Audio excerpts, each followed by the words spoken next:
సిరిసిల్లాలో పద్మశాలీలు ముఖ్యంగా నేతన్నలు ఉపాధి కూలిపోయి బతుకమ్మ చీరల ఆర్డర్ లేక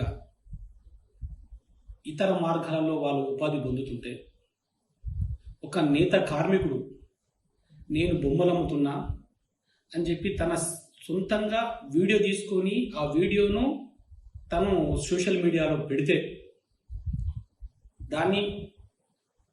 ఆ వీడియోను ఒక విలేకరి తన ఫేస్బుక్లో పోస్ట్ చేస్తే సిరిసిల్లాలో కాంగ్రెస్ పార్టీ బీఫామ్ మీద 3 సార్లు పోటీ చేసినటువంటి కేక మహేందర్ రెడ్డి గారు ఏం మాట్లాడుతున్నారు?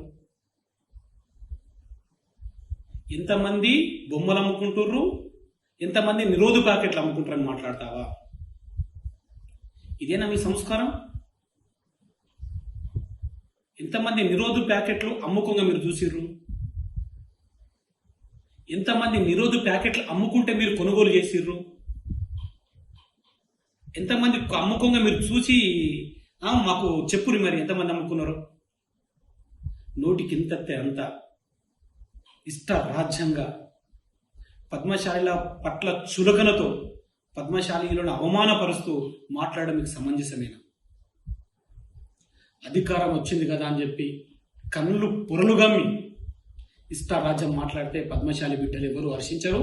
అదేవిధంగా బడుగు బలహీన వర్గాలకు సంబంధించినటువంటి ఎవరు కూడా నీలాంటి మాట్లాడే వ్యక్తిని ఎవరు సహించరు. ఖబర్దార్ చెప్తా ఉన్నాం, మీకు నోరు అదుపులో పెట్టుకో. పద్మశాలిని ఏ విధంగా అయితే నువ్వు అవమానపరిచినవో అదేవిధంగా సిరిసిల్ల నేతన్న చౌకాడికి వచ్చి పద్మశాలీలకు ముక్కు నాలకు రాసి నువ్వు క్షమాపణ చెప్పాలి. చెప్పకపోతే ఏ కోశన ఊరుకునేది లేదు, నిన్ను సిరిసిలకు రానిచ్చేది లేదు. ఖచ్చితంగా నిన్ను అడ్డుకుంటాం. ఎంత కుట్ర దాచిపెట్టుకున్నావు నువ్వు? పద్మశాలీలకు బతుకమ్మ చీరల ఆర్డర్ ఇస్తారా ఇవ్వరా అని చెప్పి మాట మాట్లాడితే 6 ఏళ్ల దుబ్బు తినే చాలా దాని చెప్పి మాట మాట్లాడతావు. నువ్వు ఇచ్చినవే నన్ను ఆర్డర్ ఇట్లా ఏం దుబ్బు తిన్నాం? దాన ధర్మం ఇచ్చిందా గవర్నమెంట్? ఏమన్నా మాకు మా నేతలకు పని చేసిర్రు, కష్టపడ్డాడు 24 గంటలు బతుకమ్మ చీరలు తయారు చేసి ప్రభుత్వానికి ఇస్తే వాళ్ళు ఇచ్చిన పైసలే తప్ప ఇంకేమైనా ఎక్స్ట్రా తీసుకున్నారా? ఏమన్నా ముంచిర్రా? ఏమన్నా దోసుక తిన్నారా? దుబ్బి తిన్నది చాలా దాని మాట మాట్లాడుతున్నారు. కేకే మహేందర్ రెడ్డి గారు మరి మొన్న పాలిస్టర్ అసోసియేషన్కి వచ్చి మీకు ఆర్డర్లు ఇప్పిస్తామని చెప్పి మాట మాట్లాడారు. లోపల విషాన్ని దాచుకొని, కడుపులో విషాన్ని దాచుకొని మీదికేమో పద్మశాలిల ముంగట నటిస్తూ మీకు ఆర్డర్లు ఇప్పిస్తామండి అని మాట మాట్లాడతారు. అదే తెరచాటున ఇతరులతోటి పద్మశాలి సమాజం దుబ్బిదిన్నదని మాట మాట్లాడతావా? నీ కుట్రపూరితమైనటువంటి విషయాలు మాకు అన్ని అర్థమైనాయి.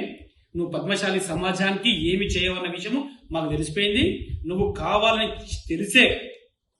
కావాలని చెప్పే సిరిసిల్ల పద్మశాలీలకు బతుకమ్మ చీరలు రాకుండా చేసింది నువ్వే అని చెప్పి మేము భావిస్తా ఉన్నాం. ఎందుకనంటే ఇప్పుడు తెలుస్తా ఉంది 6 ఏళ్ళు దొబ్బి తిన్నమాట. మేము ఎవడో మాకు దాన ధర్మం చేసిండట పద్మశాలీలకు. మేము ఎవరిని దాన ధర్మాల మీద, ఎవరిని దేహాదక్షల మీద బతికే వాళ్ళం కాదు. రెక్కల కష్టాన్ని నమ్ముకొని బతికేటోళ్ళు మేము పద్మశాలీలు. దయచేసి ఇట్లాంటి మాటలు మాట్లాడితే మంచిగా ఉండదు. ఇట్లాంటి మాటలను మేము పూర్తి స్థాయిలో నిర్ద్వందంగా ఖండిస్తా ఉన్నాం. నువ్వు సిరిసిల్ల ఖచ్చితంగా నేతన్న చౌదరి దగ్గర ముక్కు నాలకు రాసి క్షమాపణ చెప్పాలి. అప్పటి వరకలు కూడా ఏ కోశాన మేము ఊరుకోము. సిరిసిల్ల పద్మశాలి ఊరుకోరు, రాష్ట్రంలో ఉన్న పద్మశాలి ఎవ్వరు కూడా ఊరుకోరు. ఖచ్చితంగా నేను నిలదీస్తారు, మీ పార్టీని నిలదీస్తారని చెప్పి తెలియజేస్తా ఉన్నా.